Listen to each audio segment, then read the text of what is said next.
ધંધુકાથી સમાચાર મળી રહ્યા છે। પરચમ છાત્રાલય પ્રકરણમાં 5 આરોપી પોલીસે રાઉન્ડ અપ કર્યા છે। તો ગુના સંદર્ભે પોલીસે તાત્કાલિક ટીમો બનાવી આરોપીઓને હાલ રાઉન્ડ અપ કરવામાં આવ્યા છે। સમગ્ર મામલે પરિવારજનોનું નિવેદન સામે આવ્યું છે। આ ગુનામાં સામેલ લોકો સામે કડક કાર્યવાહીની માંગ કરવામાં આવી રહી છે। તો આપને જણાવી દઈએ કે પરચમ છાત્રાલય પ્રકરણમાં 5 આરોપી પોલીસે રાઉન્ડ અપ કર્યા। છાત્રાલયના સંચાલકો સામે બેદરકારીના ગંભીર આક્ષેપ લગાવવામાં આવ્યા છે। જવાબદાર તમામ સામે કડક કાર્યવાહીની માંગ કરી છે।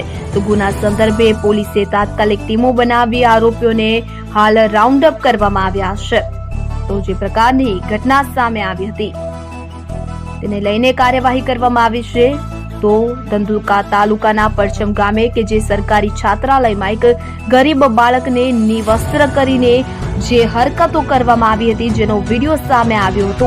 સૃષ્ટિ વિરુદ્ધનું કૃત્ય આચરવામાં આવ્યું હતું કે જેને લઈને પોલીસ દ્વારા કાર્યવાહી કરવામાં આવી રહી છે। છોકરો અમારો તબદી છે બરાબર, એને 22 તારીખે બીજા મહિનાની 22 તારીખે અમને જાણ કરેલ કે આવું બન્યું, એટલે અમે એને લેવા ગયેલ ત્યાંથી। પછી એને ઘરે લાવીને અમે પૂછ્યું તો એને અમને જણાવ્યું કે આવી રીતના અમારે બન્યું છે, માર માર્યો છે મને, બરોબર। તો અમે ફરિયાદ આપી, પછી લીધી, પછી સમાધાન થયું તમારા સમાજ લેવલે કે ભાઈ આપણે આ રીતના કોઈ છોકરાનું ભણતર ના બગડે એના માટે, બરાબર। પછી એના આટલા દિવસો વહી ગયા, એટલે કાલે રાત્રે અમને એ છોકરાનો એક વિડીયો વાયરલ થયેલો મળ્યો, બરાબર। જે પચ્છમ ગામના છોકરાઓએ જે કોઈ ઉતાર્યો હતો એ લોકો વાયરલ કર્યો, અને પચ્છમ ગામમાંથી અમને જાણવા મળેલ મીડિયા દ્વારા કે આ છોકરાના આવા કૃત્યો થયેલ છે, જેની વિડીયો ક્લિપ અત્યારે અમે રજૂ કરીશ પોલીસ સ્ટાફને, બરાબર। અને સાહેબ અમે કાલે રાત્રે 10 વાગે ફરિયાદ દેવા આવેલા બધા લોકો, અમે ઘણા લોકો હતા બધા। તો સાહેબે કાલે રાત્રે 12 સાડા 12 વાગે એવું કીધું કે તમે બીજે દિવસે આજે જે કે 9 તારીખે આવજો ફરિયાદ દેવા। એટલે આજે અમે 10 વાગ્યાના ફરિયાદ દેવામાં હતા, બરાબર છે। 10 વાગ્યાના અમે ફરિયાદ દેવા હતા, તો અમારી ફરિયાદ જે છે ને આજે માનો ને અત્યારે લગભગ કલાકથી 1.5 કલાક પહેલા ફરિયાદ 6 વાગે અમારી એફઆઈઆર થઈ છે, બરાબર। ત્યાં સુધી સાહેબોએ એની ઇન્વેસ્ટિગેશન કે પૂછપરછ અમારા ભાણાને કરેલ જે છોકરો, બરાબર। અને એને સાહેબ અમને કાલ રાત્રે હકીકત બધી છે, ત્યાં સુધી તો એને એવું જ કીધેલું કે મને મારે છે આ લોકોએ।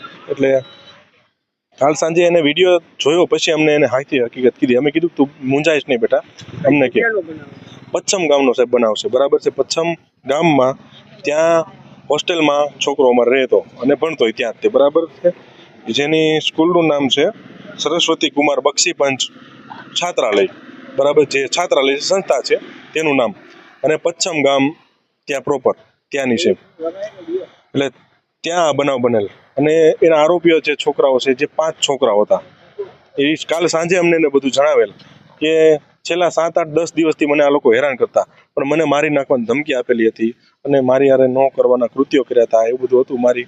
એટલે હું કહી શક્યો નહોતો, બરાબર। હું બીતો હતો, ડરતો હતો, આવું અમને જણાવેલ।